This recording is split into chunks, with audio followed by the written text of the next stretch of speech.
Entonces alcé mis ojos y miré, y he aquí un cierto hombre vestido de lino. Luego él me dijo: No temas, Daniel. Ahora he venido para hacerte entender lo que le sucederá a tu pueblo en los últimos días, porque la visión es aún para muchos días.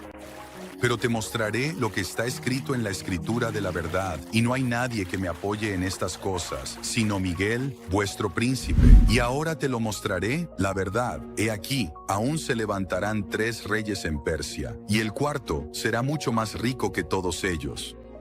Y con su poder, a través de sus riquezas, incitará a todos contra el reino de Grecia.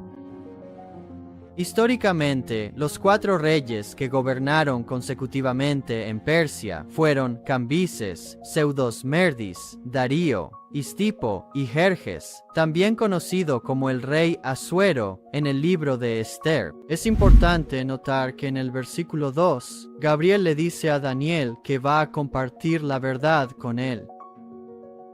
Si permitimos que la Biblia se interprete a sí misma, la verdad se refiere a la interpretación de algo. Esto indica que el capítulo 11 de Daniel está explicando eventos históricos literales en lugar de describir símbolos espirituales al identificar los poderes mencionados. Daniel proporciona más evidencia de esta idea en el capítulo 7. Yo, Daniel, me sentía angustiado en mi espíritu dentro de mi cuerpo, y las visiones de mi cabeza me turbaban. Me acerqué a uno de los que estaban allí y le pregunté la verdad de todo esto. Entonces él me habló y me hizo saber la interpretación de las cosas y Se levantará un rey poderoso que gobernará con gran dominio y hará conforme a su voluntad. Y cuando se levante, su reino será quebrantado y será repartido hacia los 4 vientos del cielo, y no a su posteridad, ni conforme a su dominio con el que gobernó. Porque su reino será arrancado, y será para otros además de aquellos. el poderoso rey mencionado en el versículo 3 se refiere a Alejandro Magno. Después de derrocar a los persas, Alejandro se convirtió en el gobernante absoluto del imperio griego. Sin embargo, su reinado terminó abruptamente cuando murió a la edad de 32 años. Fiel a la profecía bíblica, el imperio de Alejandro fue dividido en 4 reinos separados tras su muerte, cada uno gobernado por uno de sus generales. Ptolomeo gobernó Egipto, ubicado al sur de Jerusalén. Casandro gobernó Macedonia en el oeste. Lisímaco estaba a cargo de Turquía, al norte de Jerusalén, y Seleuco controlaba Persia en el este. ¿Por qué no pueden interpretarse estos versículos como símbolos o poderes espirituales? Esta interpretación contradice las reglas bíblicas de interpretación establecidas por William Miller. La regla número 11 de estas reglas dice lo siguiente: ¿cómo saber cuándo una palabra se usa en sentido figurado? Si tiene sentido tal como está y no contradice las leyes simples de la naturaleza, entonces debe entenderse literalmente, de lo contrario, figurativamente. Y en aquellos tiempos muchos se levantarán contra el rey del sur. También los saqueadores de tu pueblo se exaltarán para cumplir la visión, pero caerán. En el versículo 14 de Daniel 11 se introduce un nuevo poder. Si dejamos que la Biblia se interprete a sí misma, los saqueadores mencionados en Ezequiel capítulo 7 se identifican como aquellos que contaminan o profanan el templo de Dios.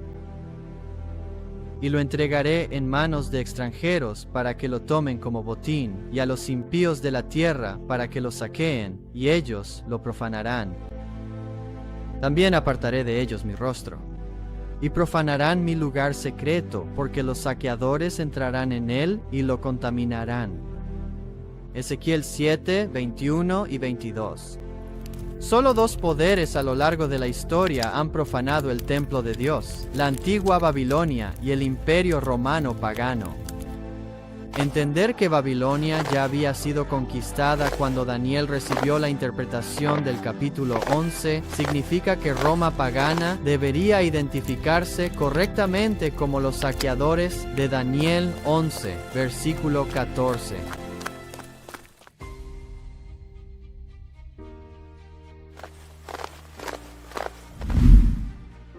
Así que el rey del norte vendrá, levantará un terraplén y tomará las ciudades más fortificadas, y los brazos del sur no podrán resistir, ni su pueblo escogido, ni habrá fuerza alguna para resistir.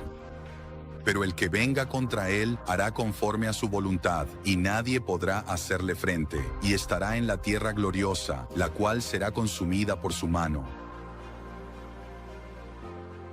Finalmente, tanto el rey del norte como el rey del sur fueron conquistados por los saqueadores, y la ubicación geográfica de Palestina, conocida como la Tierra Gloriosa, fue capturada. Luego se levantará en su lugar un recaudador de impuestos en la gloria del reino. Pero en pocos días será destruido, no con ira ni en batalla. Y en su lugar se levantará una persona vil a quien no darán el honor del reino. Pero él vendrá pacíficamente y obtendrá el reino mediante halagos. Según la historia, Augusto César sucedió a Julio César como emperador del Imperio Romano.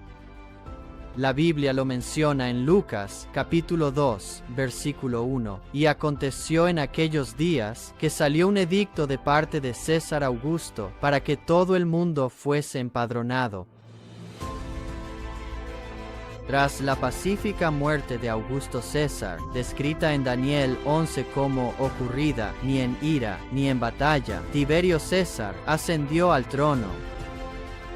La historia describe a Tiberio como vil y cruel, gobernando a sus súbditos de manera arbitraria. Sin embargo, surge la pregunta, ¿por qué debemos usar las reglas de Miller para interpretar la profecía bíblica? La Biblia dice, también tenemos la palabra profética más segura, a la cual hacéis bien en estar atentos como a una antorcha que alumbra en lugar oscuro, hasta que el día esclarezca y el lucero de la mañana salga en vuestros corazones. 2 Pedro 1:19. ¿Qué impide que la luz o la profecía se convierta en oscuridad y falsa profecía? La Biblia nos da la respuesta. Una tierra de tinieblas, tan oscura como la misma oscuridad, y de sombra de muerte, sin ningún orden, y donde la luz es como tinieblas. Sin orden, la luz se convierte en oscuridad. Lo que antes era una profecía clara puede convertirse en una falsedad mística. Las reglas de Miller establecen el orden necesario para nuestro entendimiento de la profecía bíblica.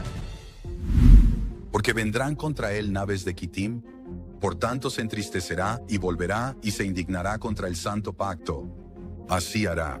Incluso volverá y se entenderá con los que abandonan el santo pacto. Un brazo se levantará de su parte y contaminarán el santuario de fortaleza y quitarán el continuo. Y pondrán la abominación desoladora. Estos versículos bíblicos nos hablan detalladamente del período histórico, que estuvo marcado por la caída definitiva del antiguo imperio romano pagano, y el posterior establecimiento de lo que se conoce comúnmente como la abominación desoladora en la historia. La Roma papal. Y los entendidos del pueblo instruirán a muchos, aunque caerán a espada, a fuego, en cautiverio y despojo por muchos días.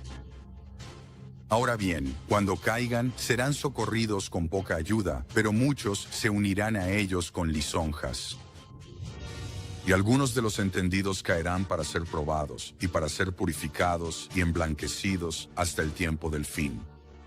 Porque aún es para un tiempo señalado.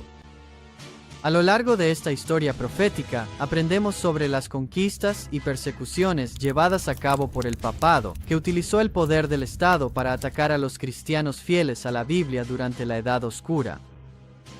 Grupos como los valdenses, albigenses, hugonotes y millones de otros fueron perseguidos y finalmente martirizados por su fe. En los versículos 36 al 39 se introduce otro poder. Y el rey hará conforme a su voluntad, y se exaltará y se engrandecerá sobre todo Dios, y hablará cosas maravillosas contra el Dios de dioses, y prosperará hasta que se haya cumplido la indignación. Porque lo que está determinado se hará. Tampoco tendrá respeto al Dios de sus padres, ni al deseo de las mujeres, ni a ningún Dios, porque él se engrandecerá sobre todos. Este poder se caracteriza por la falta de respeto hacia cualquier Dios. Es una fuerza que busca elevar su propia voluntad por encima del diseño de Dios, ignorando completamente la existencia del Dios de la Biblia.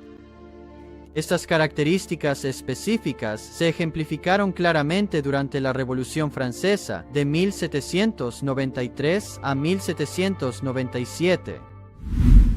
Y en el tiempo del fin, el rey del sur se enfrentará a él, y el rey del norte vendrá contra él. Como un torbellino, con carros, con jinetes y con muchas naves, entrará en los países, los desbordará y los pasará.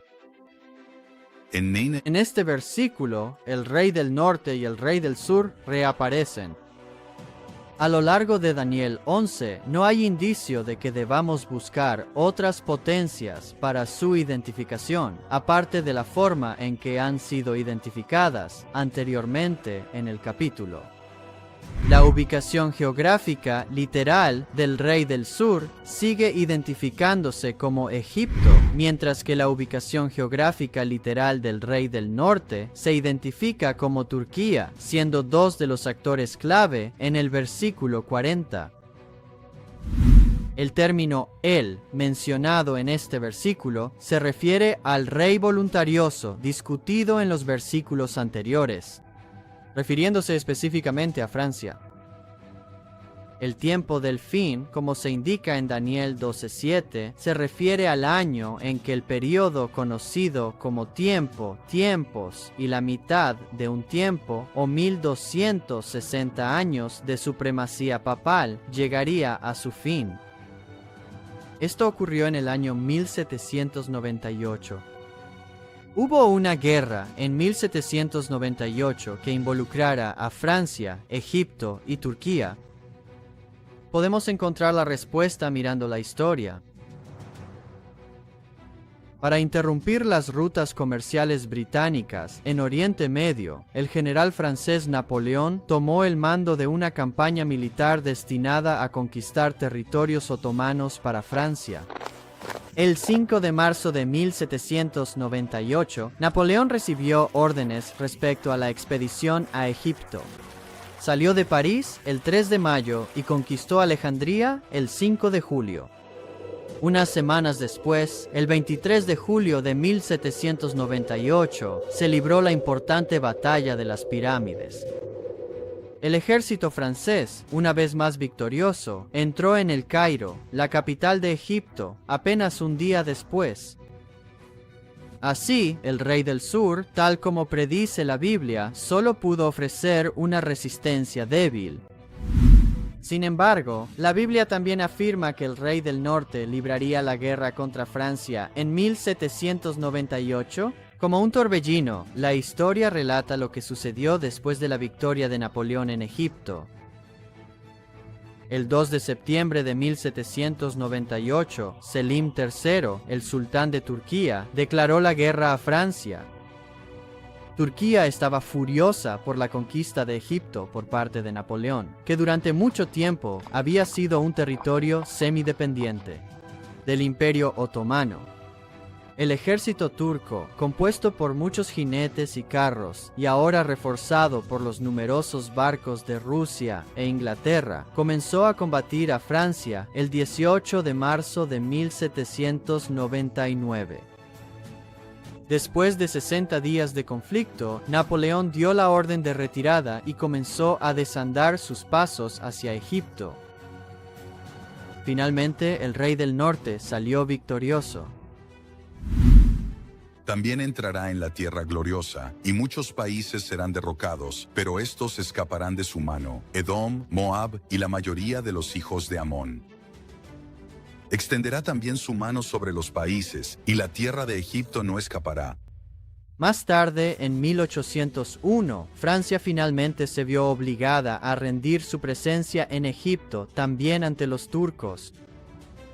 Sin embargo, las ubicaciones geográficas de Edom, Moab y Amón estaban fuera de la influencia directa de Turquía. Por eso escaparon de la devastación causada por los turcos, tal como indica la profecía. Pero tendrá poder sobre los tesoros de oro y de plata, y sobre todas las cosas preciosas de Egipto, y los libios y los etíopes estarán a sus pasos. Cuando los turcos tomaron el control, el sultán permitió a los egipcios reorganizar su gobierno como estaba antes de la invasión francesa, otorgándoles independencia y permitiéndoles gestionar sus propios asuntos. Sin embargo, los egipcios estaban obligados a pagar tributo al gobierno turco, lo que incluía un pago anual de oro y plata, así como provisiones de maíz y cebada. Pero noticias del oriente y del norte lo inquietarán. Por lo tanto, saldrá con gran furia para destruir y exterminar a muchos. Las noticias del oriente se cumplieron durante la guerra otomano-persa, que tuvo lugar entre 1821 y 1823. Mientras tanto, las noticias del norte se cumplieron durante la Guerra de Crimea de 1853 a 1856, así como en la Guerra Ruso-Turca de 1877 a 1878. Y plantará las tiendas de su palacio entre los mares, en el glorioso Monte Santo. Sin embargo, llegará a su fin, y nadie le ayudará. Este versículo en Daniel 11 aún está por cumplirse. La Biblia indica que en algún momento del futuro cercano, Turquía, todavía conocida como el Rey del Norte, intentará invadir Israel y establecer su sede gubernamental en el glorioso Monte Santo, que se identifica como la ubicación geográfica de Jerusalén en Daniel 9:16. Isaías 66, versículo 20 y Zacarías.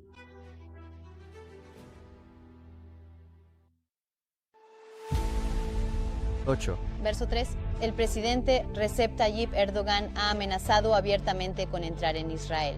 Erdogan citó instancias previas de intervención en Karabaj y en Libia para argumentar que Turquía no dudaría en hacer lo mismo si la situación lo exige.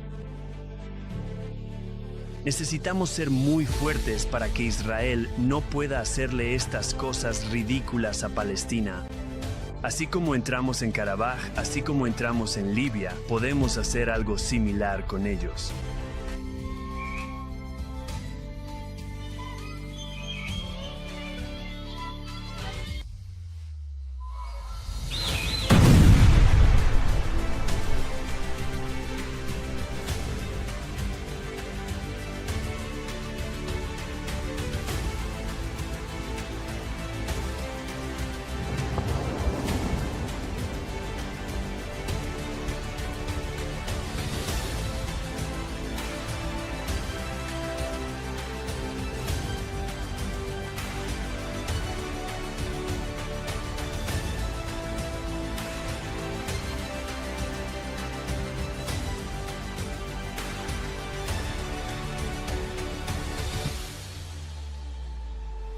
Y en aquel tiempo se levantará Miguel, el gran príncipe que está de parte de los hijos de tu pueblo.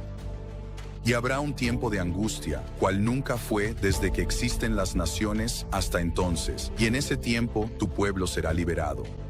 Todo aquel que se halle escrito en el libro,